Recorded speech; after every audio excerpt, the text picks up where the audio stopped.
pada 4 huruf yang di samping itu, maka fa ini huruf apa? Kita lihat. Huruf fa itu huruf ikhfa hakiki. Assalamualaikum warahmatullahi wabarakatuh.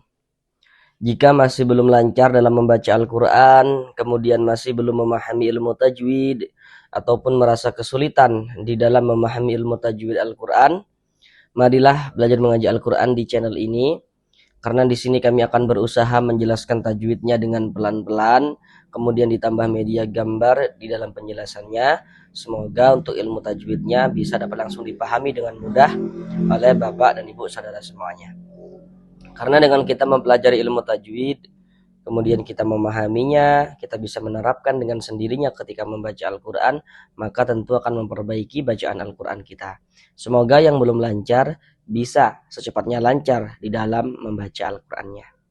Selanjutnya kami selalu mendoakan semoga saudara semuanya, Bapak dan Ibu, selalu diberikan rezeki yang berlimpah oleh Allah Subhanahu wa taala, rezeki yang berlimpah dan barokah, sehingganya dengan rezeki yang berlimpah dan barokah tersebut semakin meningkatkan keimanan, ketakwaan, dan juga semangat kita dalam terus mempelajari ilmu agama Islam.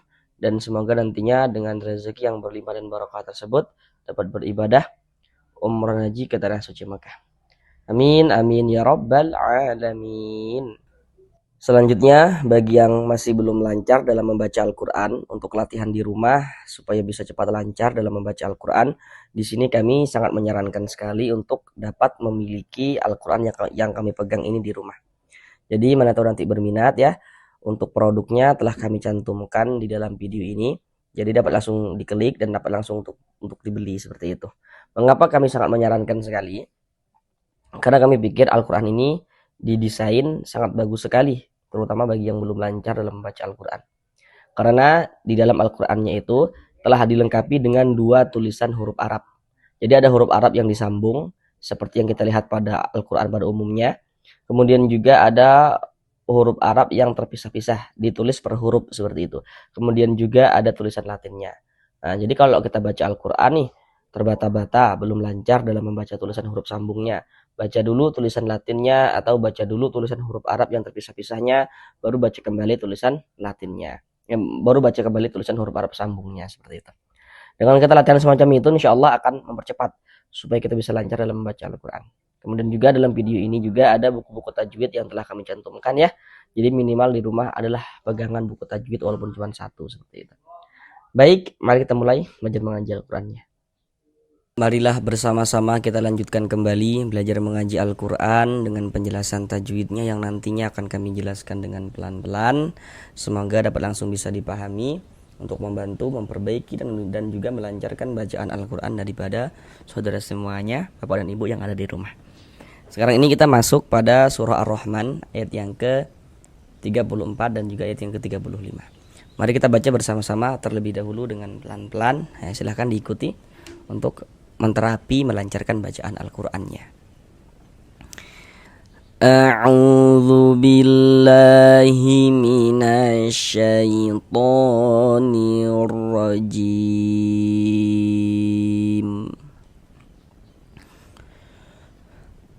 Bismillahirrahmanirrahim. Fabi'ayyi ala'i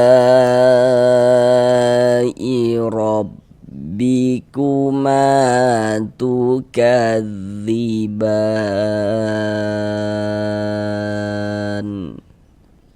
Yursalu alaikuma syuwadhum min nari wa nuhasun fala tantasiran. Sekarang mari bersama-sama kita bahas tajwidnya dengan pelan-pelan. Untuk di atas ini, untuk pembahasan surah Ar-Rahman ayat yang ke-34 dengan pembahasan pelan-pelan, kemudian ditambah media gambar dalam penjelasannya, dapat Bapak Ibu lihat pada pembahasan surah Ar-Rahman ayat yang ke-13. Jadi silakan masuk di YouTube kami, di akun YouTube ini, kemudian masuk di bagian playlist video, cari playlist surah Ar-Rahman, kemudian silakan masuk pada surah Ar-Rahman ayat yang ke-13. Karena di situ sudah kami jelaskan dengan pelan-pelan ditambah media gambar dalam penjelasannya. Jadi untuk di sini surah Ar-Rahman ayat yang ke-34 ini kita jelaskan sekilas saja. Karena sudah kami jelaskan dengan pelan-pelan pada surah Ar-Rahman ayat yang ke-13. Karena surah Ar-Rahman ayat yang ke-34 ini ya, sama pembahasannya dengan surah Ar-Rahman ayat yang ke-13. Nah, kita jelaskan dengan pelan-pelan. Fa, kita baca fa, fi, fu. Ketika mengucapkan huruf fa itu ada napas yang mengalir. Fa, fi, fu. Karena huruf fa merupakan salah satu huruf yang memiliki sifat hamas gitu. Fa bi ayyi a. Huruf ya bertasydid kita kasih naber. Ayyi a, tekan seperti itu. Fa bi ayyi a. A dibaca panjang, ini namanya adalah mad badal, panjang 2 harokat. Tandanya, tanda panjangnya karena di atas huruf hamzah ini ada tanda ini, harokat fathah berdiri yang berbentuk alif kecil seperti ini. Bagi yang belum tahu, kalau ada huruf alif ada tanda bacanya seperti ini, maka itu huruf hamzah. Jadi huruf hamzah bisa ditulis dalam bentuk seperti ini, bisa juga ditulis dalam bentuk seperti ini. Kemudian mad badal itu terjadi hanya pada huruf hamzah saja. Jadi ada huruf hamzah yang mendahului huruf mad, atau huruf mad sebelumnya adalah ada hamzah, atau hamzah yang dibaca panjang karena dia memiliki tanda panjang. Sebab tadi itu mendahului, ada huruf hamzah yang mendahului huruf mad kayak gitu. Pokoknya kalau ada huruf hamzah kemudian ada tanda panjangnya seperti ini, yaitu mad badal, panjang 2 harokat. La dibaca panjang, ini namanya adalah mad wajib mutasil, namun pada awalnya namanya mad tabi'i. Tanda panjangnya la ini apa? Mad tabi'inya yang mana? Itu yang perlu untuk kita ketahui. La dibaca panjang sebab ini kan di sini ada alif. Jadi kalau kita baca Al-Qur'an bertemu alif, sebelum alif sebelah sininya nih ada ini, ada tanda baca fathah ini. Baris miring di atas nih. Maka huruf yang memiliki tanda baca fathahnya dibaca panjang. Sehingga la dibaca panjang, mad tabi'i. Kemudian mad tabi'inya bertemu dengan ini, dengan huruf hamzah dalam satu kata atau dalam satu kalimat, maka dia berubah menjadi mad wajib mutasil, panjangnya 4 sampai dengan 5 harokat. La, panjangkan gitu. La rabbikuma. Huruf ra memiliki harokat fathah, maka dibaca tabkhim, dibaca tebal. Jadi dengan menaikkan pangkal lidah kita ketika kita mengucapkannya. Kemudian ma dibaca panjang, ini mad tabi'i. Penjelasannya sama. Kenapa kok ma dibaca panjang? Samalah penjelasannya. Kenapa kok la dibaca panjang? Jadi kalau kita baca Al-Qur'an itu bertemu alif nih. Yang disambung dengan huruf mim. Sebelum alif sebelah sininya ada ini nih, ada baris fathah nih, ada tanda baca fathah. Ada alif, sebelum alif ada harokat fathah, maka huruf yang memiliki harokat fathahnya dibaca panjang. Sehingga ma dibaca panjang, mad tabi'i, panjang 2 harokat. Bikuma tukadziban, ban dibaca panjang. Ini kalau misalkan kita tidak berwakaf, tidak berhenti di huruf nun, tidak berwakaf di huruf nun, maka panjangnya ba tetaplah menjadi mad tabi'i dan dibaca dengan panjang 2 harokat. Tapi tadi kita bacanya itu berwakaf, berhenti di huruf nun. Sehingga ba ini dari mad tabi'i berubah menjadi mad alif sukun. Ba dibaca panjang. Tanda panjangnya apa? Nah, ini ada di atas huruf ba ada tanda seperti ini, ada tanda harokat fathah berdiri yang berbentuk alif kecil seperti ini. Ini ba dibaca panjang, mad tabi'i. Kemudian mad tabi'inya bertemu dengan huruf yang disukunkan. Huruf yang disukunkan sebab berwakaf, hurufnya huruf nun. Maka ba ditambah huruf nun yang disukunkan berubah dia menjadi mad alif sukun. Panjangnya mad alif sukun itu boleh dibaca dengan panjang 2 harokat atau 4 harokat atau 6 harokat. Yang terpenting dalam setiap kita membaca Al-Qur'an itu harus konsisten untuk panjangnya mad alif sukun. Nah, kayak gitu. Jadi kalau mad alif sukun baca 2 harokat, semuanya panjangkan 2 harokat mad alif sukunnya. Kalau 4 semua panjangkan 4 harokat mad alif sukunnya gitu. Huruf yang disukunkan mana? Huruf nun. Ini kalau berwakaf di huruf nun kita baca tukadziban. Jangan dibaca tukadzibani, jangan. Tapi kita baca tukadziban begitu, baru berwakaf gitu. Mengapa kok kalau berhenti, kalau berwakaf di huruf nun kok huruf nunnya disukunkan, kok huruf nunnya dimatikan? Jadi kalau kita baca Al-Qur'an kemudian kita itu berwakaf, berhenti di huruf yang tidak dibaca panjang, hurufnya kita sukunkan, kita matikan kayak gitu. Sehingga ini kita baca tukadziban. Nah, begitu. Nah, baru di bawahnya ini kita jelaskan dengan pelan-pelan. Pertama di sini huruf ra sukun, sebelumnya di sini ada harokat dhammah nih. Ini namanya harokat dhammah atau tanda baca dhammah atau baris dhammah. Huruf ra tanda sukun tuh seperti ini, huruf sukun atau huruf mati itu maksudnya sama saja, tandanya tuh seperti ini. Huruf ra sukun sebelumnya harokat dhammah, maka huruf ra sukunnya dibaca tabkhim, dibaca tebal. Tebalkan huruf ra-nya. Yursalu alaikuma. Di sini ada huruf ya sukun, sebelumnya harokat fathah. Perhatikan media gambar di layar. Huruf lin itu ada 2. Perhatikan yang di kotak nomor 2. Dapat Bapak Ibu lihat di situ ya polanya. Yang di kotak nomor 2 ada huruf ya sukun atau huruf ya mati. Sebelumnya ada harokat fathah, ada baris fathah tuh. Nah itu huruf lin. Nah, contoh dalam bacaan tuh seperti ini. Baca Al-Quran kita bertemu dengan huruf ya sukun, ada huruf ya, ada tanda sukun. Sebelum ya sukun sebelah sininya ada ini nih, ada baris fathah ini, ada harokat fathah ini. Huruf ya sukun sebelumnya baris fathah, maka huruf ya sukunnya huruf lin. Kita baca lunak, lembut saja. Alaikuma, ma dibaca panjang.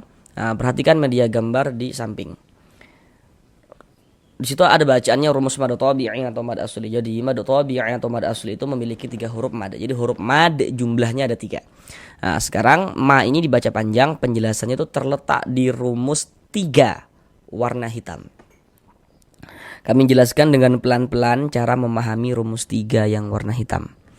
Di rumus 3 warna hitam, di situ dapat kita lihat bahwasanya di situ ada alif. Nah, sebelum alif sebelah situ ada harokat fathah, ada tanda baca fathah di rumus 3 warna hitam kan. Di bawah tanda baca fathah di situ ada titik-titik. Titik-titik di sana itu maksudnya letaknya huruf yang dibaca panjang sebab dia memiliki baris fathah itu tadi. Tapi kita perlu memahaminya dari awal.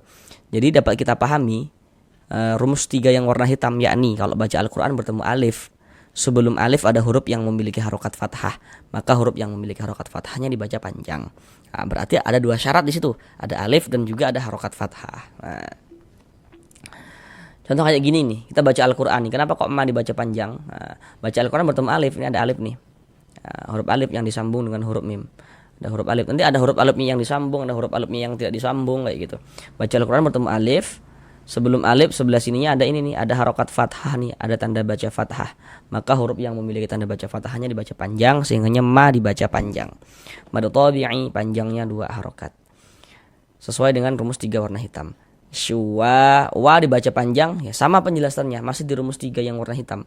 Kenapa kok wa dibaca panjang? Karena di sini ada alif. Sebelum alif sebelah sininya ada ini nih. Ada harokat fathah ini, ada tanda baca fathah. Sehingga huruf yang memiliki tanda baca fathah dibaca panjang. Sehingga wa dibaca panjang, mad tabi'i panjang 2 harokat. Sesuai dengan rumus 3 warna hitam. Syua, wum, tanwin setelahnya huruf mim. Perhatikan media gambar di samping. Kalau kita baca Al-Quran itu, apabila ada nun sukun atau tanwin, setelahnya itu bertemu dengan salah satu daripada 4 huruf yang di samping itu, maka hukumnya adalah idgham bi gunnah.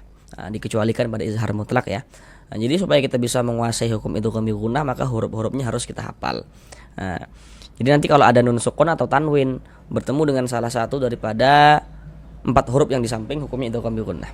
Contohnya kayak gini nih. Di sini ada tanwin bertemu dengan huruf mim. Huruf mim ini huruf idgham bi gunnah, maka ini hukumnya idgham bi gunnah. Maka cara membacanya itu dengan cara memasukkan. Jadi bunyi nun sukun atau bunyi tanwinnya dimasukkan ke dalam huruf idgham bi gunnah. Kemudian disertai dengan gunnah. Jadi didengungkan. Jadi ini kita baca lum, jangan dibaca lun, jangan, tapi dibaca lum. Kemudian bagian lumnya itu suaranya itu kita tahan. Kita panjangkan sejenak, kira-kira sepanjang 2 harokat, kita gunnahkan, kita dengungkan. Lum minna. Kemudian di sini ada huruf nun sukun, setelahnya huruf nun. Nah, di sini ada 2 bentuk hukum. Dia bisa disebut dengan idgham bi gunnah, juga bisa disebut dengan idgham mutamassilin shaghir. Nah, kita bahas satu-satu. Tadi kan kami katakan ya, kalau ada nun sukun atau tanwin bertemu dengan salah satu daripada 4 huruf yang di samping itu, maka hukumnya adalah idgham bi gunnah. Nah, di sini ada nun sukun bertemu dengan huruf nun nih. Sedangkan huruf nun ini huruf idgham bi gunnah. Ini berarti hukumnya idgham bi gunnah. Maka ketika kita baca minna, di bagian minnya itu suaranya itu kita tahan, kita panjangkan sejenak ya. Kira-kira sepanjang 2 harokat kita gunnahkan. Minna, seperti itu. Kemudian ini juga bisa dinamakan dengan idgham mutamassilain shaghir. Jadi bertemunya 2 huruf yang sama. Huruf yang satunya sukun, huruf yang satunya itu berharokat. Jadi huruf yang satunya itu mati, huruf yang satunya itu hidup. Itu bisa dinamakan dengan idgham mutamassilain shaghir. Jadi bertemunya 2 huruf yang sama, huruf yang satunya itu sukun, huruf yang satunya itu berharokat. atau huruf yang satunya mati, huruf yang satunya hidup gitu loh. Itu idgham mutamatsilain shaghir. Kayak ini nih. Ini huruf bertemunya dua huruf yang sama nih.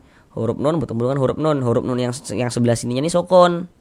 Sebelah sininya dia hidup nih, berharokat nih. Maka ini idgham mutamatsilain shaghir. Sama cara membacanya tadi itu. Minna seperti itu. Tapi tidak semua idgham mutamatsilain shaghir itu dibaca dengan gunnah.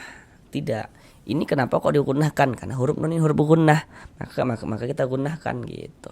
Kita dengungkan. Minna. Na dibaca panjang. Untuk di sini media gambar tidak kami tampilkan lagi. Penjelasannya sama. Kenapa kok wa dibaca panjang? Kenapa kok ma dibaca panjang? Samalah kenapa kok na dibaca panjang ini gitu. Jadi untuk media gambar tidak kami tampilkan lagi. Supaya kita langsung latihan mengetahui tanpa bantuan media gambar. Jadi kalau baca Al-Quran bertemu alif, ini ada alif nih ya. Sebelum alif sebelah sininya ada ini nih, ada harokat fathah ini, ada tanda baca fathah. Ada alif, sebelum alif sebelah sini ada harokat fathah, tanda baca fathah ya. Maka huruf yang memiliki tanda baca fathah dibaca panjang. Misalnya na dibaca panjang. Kalau pada media gambar tadi itu sesuai dengan rumus 3 yang warna hitam. Na, riwa, nuha. Di sini ada tanda waqaf. Bentuk itu lam alif. Ini namanya waqaf mamnu. Jadi waqaf yang terlarang. Jadi maksudnya itu dilarang untuk berwaqaf. Jadi kalau menemukan tanda waqaf seperti ini, maka jangan berwakaf, kita wasolkan saja gitu. Kecuali nanti kalau tanda wakaf seperti ini nih terletak di akhir ayat. Nah kalau di akhir ayat kita tidak apa-apa berwakaf.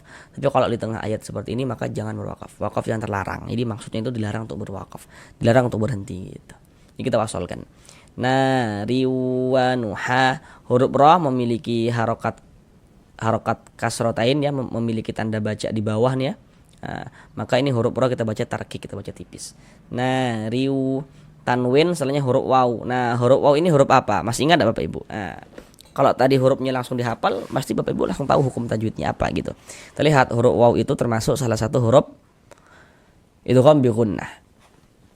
Jadi ini ada tanwin bertemu dengan huruf waw, kan seperti kita lihat pada media gambar itu tanda baca tanwin itu bentuknya ada 3 kan, itu di nun sukun garis miring tanwin, tanda baca tanwin bentuknya ada 3, baris 2 di atas huruf fathatain, baris 2 di bawah huruf kasrotain, yang satunya lagi namanya dhammatain.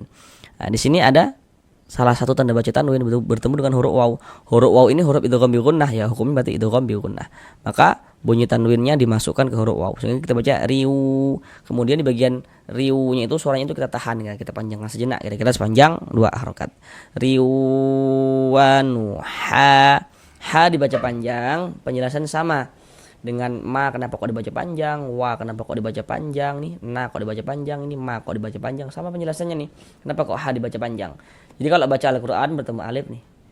Sebelum alif sebelah sini ada ini nih, ada harokat fathah. Maka huruf yang memiliki harokat fathah dibaca panjang sesuai dengan rumus 3 yang warna hitam kalau pada media gambar tadi itu. Tanwin setelahnya huruf fa. Di sini ada tanwin nih bertemu dengan huruf fa. Huruf fa ini huruf apa? Kita lihat. Huruf fa itu huruf ikhfa hakiki. Jadi huruf ikhfa hakiki jumlahnya itu ada 15. Supaya kita bisa menguasai hukum ikhfa hakiki maka kita harus menghafal huruf-hurufnya. Jadi kalau kita hafal hurufnya kita pasti tahu hukum tajwidnya apa gitu.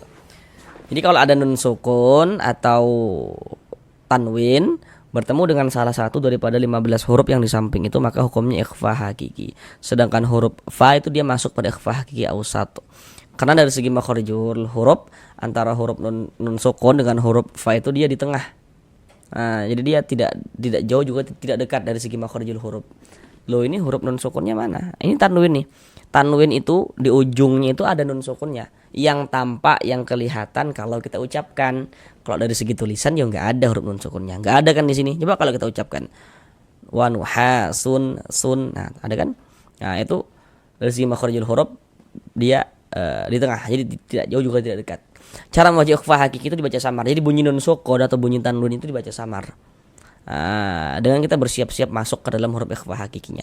Kemudian didengungkan, jadi disamarkan juga didengungkan, digunakan gitu. Sehingga kita baca wa nuhasum, jangan sun, tapi disamarkan sum dengan bersiap-siap masuk ke dalam huruf ikhfanya. Kemudian didengungkan. Sehingga di bagian sum itu suaranya kita tahan, kita panjangkan sejenak, kita gunakan, kita dengungkan. Fala, la dibaca panjang. Kenapa kok la dibaca panjang? Samalah penjelasannya, kenapa kok ha dibaca panjang, kenapa kok ma dibaca panjang, wa dibaca panjang, na dibaca panjang, sama penjelasannya. Kalau baca Al-Quran bertemu alif, nah ini ada alif nih. Sebelum alif sebelah sininya ada ini nih. Ada harokat fathah nih, ada tanda baca fathah. Maka huruf yang memiliki tanda baca fathahnya dibaca panjang, sehingganya la dibaca panjang karena ada alif, sebelum alif ada harokat fathah. Kalau di media gambar tadi itu sesuai dengan rumus 3 warna hitam. Fala tang nun sukun bertemu dengan huruf ta. Kalau tadi huruf-hurufnya itu langsung dihafal dan langsung hafal Bapak Ibu, berarti sudah tahu hukum tajwidnya apa gitu.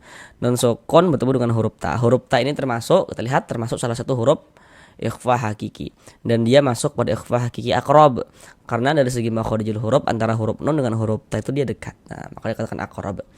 Sama cara membacanya, disamarkan kemudian didengungkan. Tasiron. Huruf ro memiliki harokat fathah, ini tanda baca fathah, maka huruf ro dibaca tabkhim, dibaca tebal, sehingga dengan menaikkan pangkal lidah kita ketika kita mengucapkannya.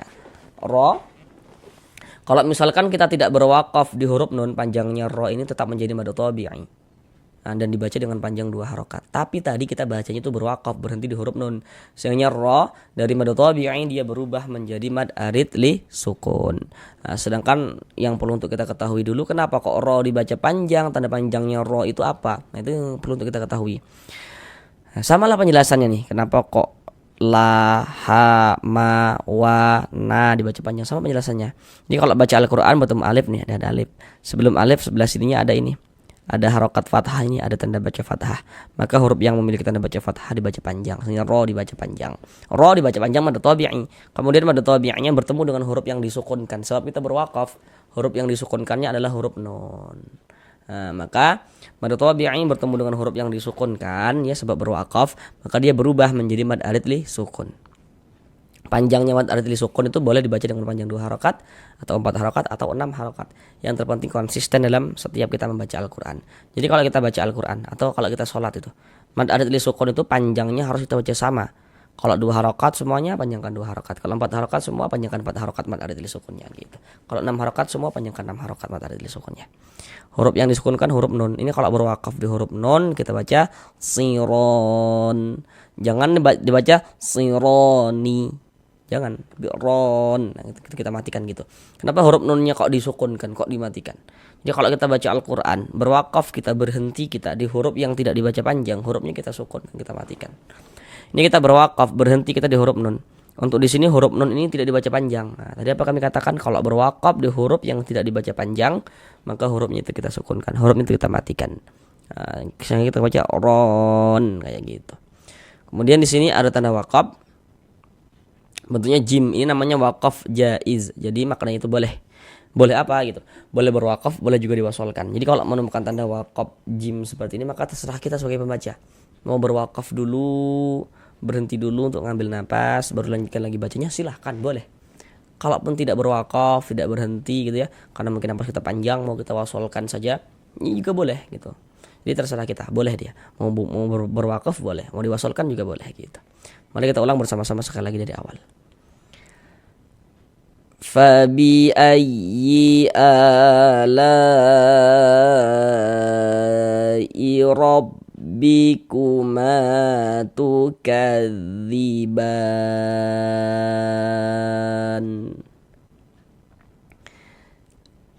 Yursalu alaikuma syuwadhum min narin wa nuhasun fala tantasiron.